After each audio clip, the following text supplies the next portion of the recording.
Hello student, today I am starting story. Story is a very important topic, so that today I am learning story and यहाँ पर आज हम लोग story सीखेंगे। और story सीखने के सबसे सरल तरीका यही है कि आप अपने टेंस का बेसिक नॉलेज रखिए और यूज पढ़ने का पूरा प्रयास करिए। यूज को आपको पढ़ना पड़ेगा जिससे आप स्टोरी अच्छे से सॉल्व कर सके। आज हम आपके लिए एक छोटी सी स्टोरी लेकर के आए हैं, वो बहुत ही इजी है, बस इसको थोड़ा ध्यान से पढ़ने का प्रयास करिए जिससे आपकी स्टोरी सॉल्व हो सके।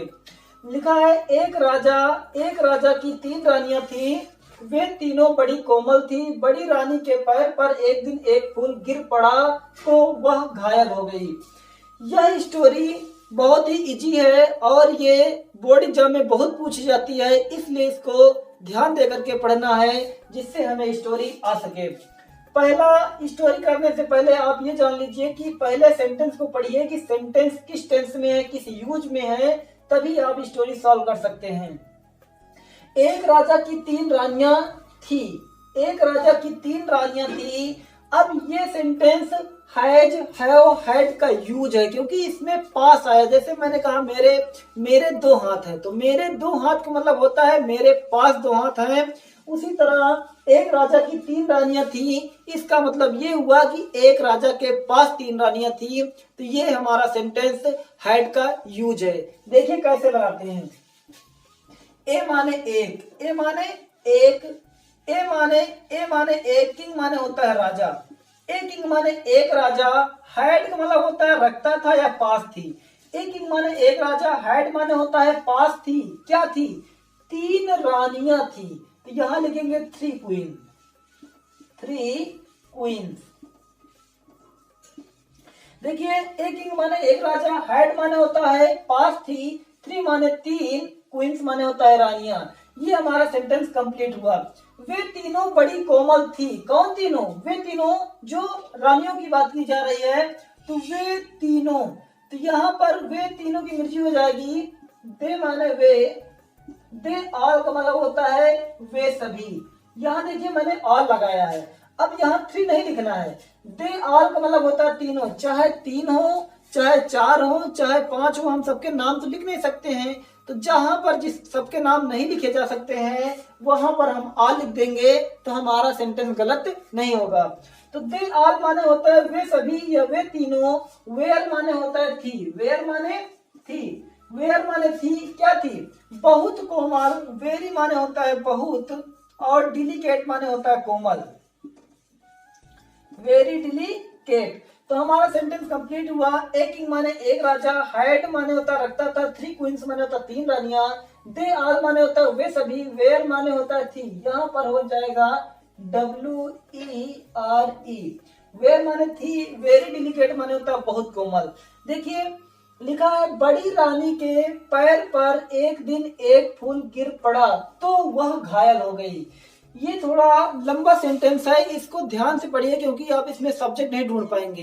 तो इसको पहले सीक्वेंस से बनाते हैं। देखिए कभी कभी क्या होता है, जो एग्जामिनर होता है वो सब्जेक्ट को बीच में रख देता है जिससे बच्चे भ्रमित हो जाते हैं। तो आपको भ्रमित नहीं होना है, पहले आप सब्जेक्ट ढूंढिए, उसके बाद सेंटेंस को हल करिए। बड़ी रानी के पैर पर एक दिन एक फूल गिर पड़ा। तो जो यहाँ पर एक दिन आया है इसको सबसे पहले होना चाहिए था, ये बीच में आ गए, इसी से बच्चे कंफ्यूज हो जाते हैं। एक दिन, अब ये पहले होना चाहिए। एक फूल गिर पड़ा, ये हमारा यहाँ पर सब्जेक्ट छिपा हुआ है। एक फूल गिर पड़ा, कहाँ गिर पड़ा? लिखा बड़ी रानी के पैर पर। तो यहाँ पर हो जाएगा, सबसे पहले लिखेंगे वनडे। वनडे माने एक दिन। लिखा है ए माने एक, फ्लावर माने होता है फूल, FLOWER। एक फ्लावर माने एक फूल गिर पड़ा। अब गिरना की ऊंची होती है फेल, गिरना की ऊंची होती है फेल, सॉरी गिरना की ऊंची होती है फाल, फाल माने गिरना। लेकिन यहाँ पर ये पास्ट इंडेफिनिट सेंटेंस का वाक्य है तो सेकंड फॉर्म यहाँ हो जाएगी फेल। तो यहाँ पर हम लिखेंगे फेल। इसलिए कहते हैं कि टेंस ध्यान पूर्वक पढ़िए। तो एक फ्लावर माने एक फूल, फेल माने होता है गिर पड़ा, फेल माने FELL, फेल माने होता है गिर पड़ा। अब ये देखना है कि कहाँ गिर पड़ा। लिखा है बड़ी रानी के पैर पर, तो यहाँ लिखेंगे ऑन, ऑन माने होता है पर। अब यहाँ पैर लिखा है। अब देखिए यहाँ पर फीट माने होता है पैर, फुट माने होता है पैर, लेकिन दोनों को मतलब पैर होता है, ये बताता है दोनों पैरों के लिए, ये बताता है एक पैर के लिए। अब तुम कौन सा लगाओगे? देखिए जब फूल गिरा होगा तो रानी के एक ही पैर में गिरा होगा, इसलिए वहां पर हम लगाएंगे फूट। फूट माने होता है पैर, लेकिन एक पैर, लेकिन फीट माने पैर यानी दोनों पैर। तो यहाँ पर आपको समझना पड़ेगा, नहीं तो आपका सेंटेंस गलत भी हो सकता है। तो यहाँ हो जाएगा वन डे माने एक दिन, ए फ्लावर माने एक फूल, फेल माने गिरा, ऑन माने होता है पैर, कहाँ पर? On the foot. On the फूट माने होता है एक पैर, तो एक पैर पे गिरा। किसके गिरा? लिखा बड़ी रानी के। बड़ी रानी की अंग्रेजी होती है इल्डेस्ट क्वीन ऑफ, इल्डेस्ट, इल्डेस्ट क्वीन, QEEN। तो ऐसे हमारा सेंटेंस कंप्लीट हुआ। वन डे माने एक दिन, ए फ्लावर माने एक फूल, फेल माने गिरा, ऑन द फुट माने होता है पैर पर, ऑफ इल्डेस्ट क्वीन माने होता है सबसे बड़ी रानी की। चलिए अगला सेंटेंस देखते हैं कि अगला सेंटेंस हमारा क्या कहता है। लिखा है मंझली रानी का शरीर चंद्रमा की रोशनी में काला पड़ गया, और सबसे छोटी रानी राजा की आवाज सुनकर बेहोश हो गई। देखिए मंझली रानी, अब आपको समझ में नहीं आ रहा है कि ये मंझली रानी क्या है। तो जहां पर तीन रानियां होती हैं वहां पहले को पहली वाली कहते हैं, दूसरी वाली तीसरी वाली। तो जो दूसरी वाली है उसी को हम बोलते हैं मंझली रानी या सेकंड वाली रानी। तो हिंदी में बोला जाता है मंझली रानी। तो यहाँ पर आया है मंझली, मंझली का मतलब होता है दूसरी वाली रानी। तो कैसे करेंगे हम? मंझली रानी का शरीर चंद्रमा की रोशनी में काला पड़ गया। यदि आप ध्यान से नहीं पढ़ेंगे तो आप सब्जेक्ट नहीं ढूंढ पाएंगे, इसलिए ध्यान से पढ़िए। मंझली रानी का शरीर, जैसे कह दिया जाएगा मेरा हाथ, मेरा हाथ और हम और मेरा हाथ दोनों साथ जुड़े हैं। तुम्हारा घर, तुम और तुम्हारा घर दोनों साथ ही जुड़े हुए हैं। तो यहाँ पर मंझली रानी का शरीर ये हमारा सब्जेक्ट हो गया। लेकिन लिखेंगे कैसे? यहाँ से लिखेंगे पीछे से। तो यहाँ हो जाएगा द बॉडी। द बॉडी माने होता है शरीर, ऑफ माने होता है का, यहाँ हो जाएगा मंझली रानी का मतलब होता है सेकंड, सेकंड का मतलब होता है दूसरी, क्वीन माने होता है रानी। तो इस तरह आप सब्जेक्ट ढूंढने का प्रयास करिए। द बॉडी माने होता है शरीर, ऑफ सेकंड, क्वीन माने होता है मंझली रानी का क्या हो गया था? काला पड़ गया। अब काला पड़ गया का मतलब होता है कि जब फूल गिरा था तो तुरंत कोई चीज चेंज नहीं हो जाती है, धीरे धीरे कर करके वो चेंज होता है।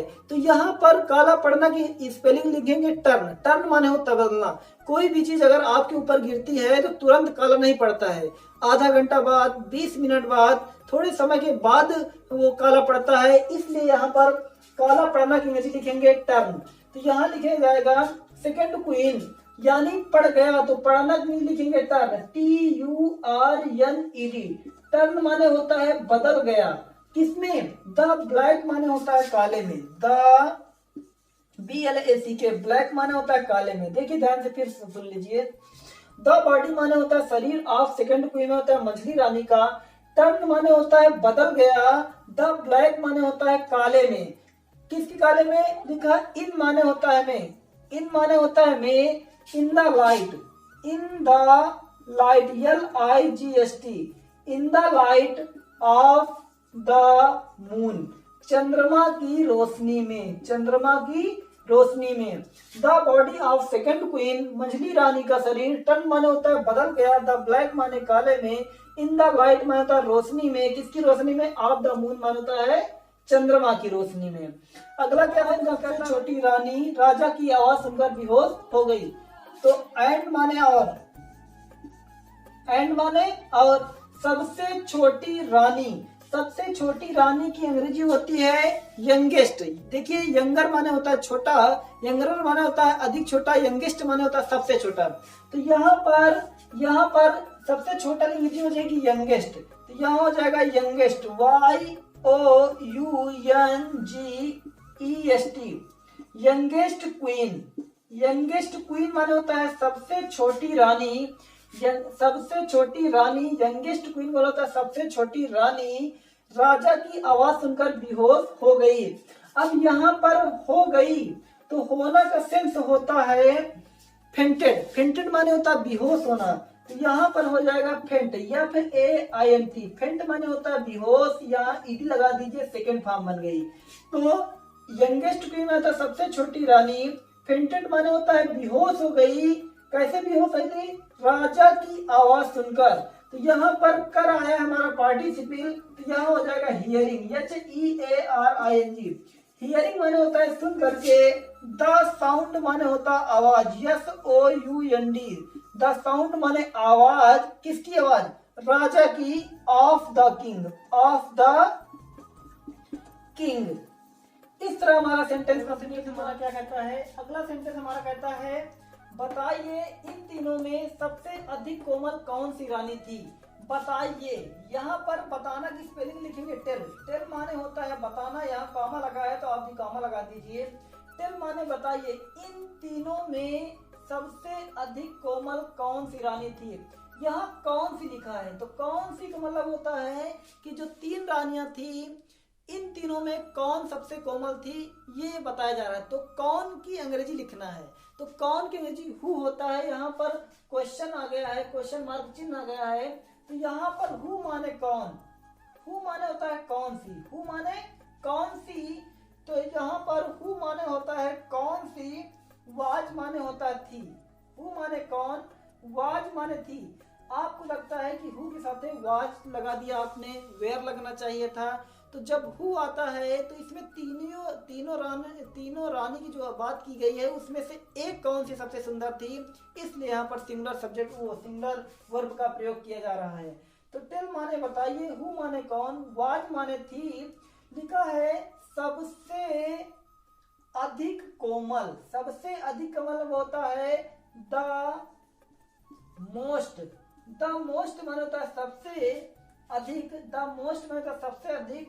डिलिकेट, डिलिकेट में होता कोमल। क्या? हु माने कौन, वाज में था। द मोस्ट डिलिकेट में होता है सबसे सुंदर।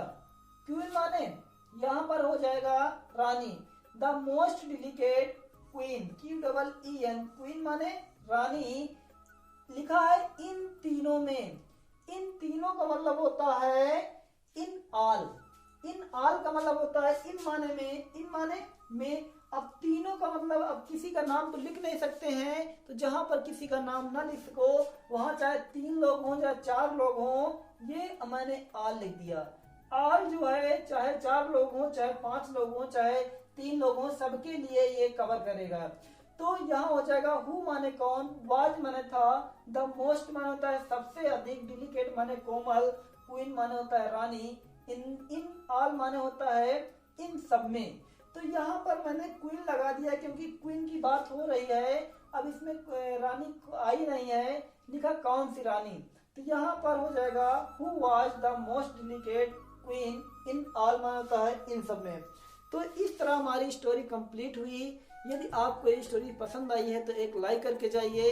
अगर आपको नहीं समझ में आया है तो आप वीडियो को दोबारा देख करने का प्रयास करिए, जिससे आपको स्टोरी समझ में आ सके। मैंने आपको एक स्टोरी सॉल्व करके दिखा दिया है। अब आपका होमवर्क है कि आप इस स्टोरी को मैंने राइट कर दिया है, ये तुम्हारा होमवर्क है।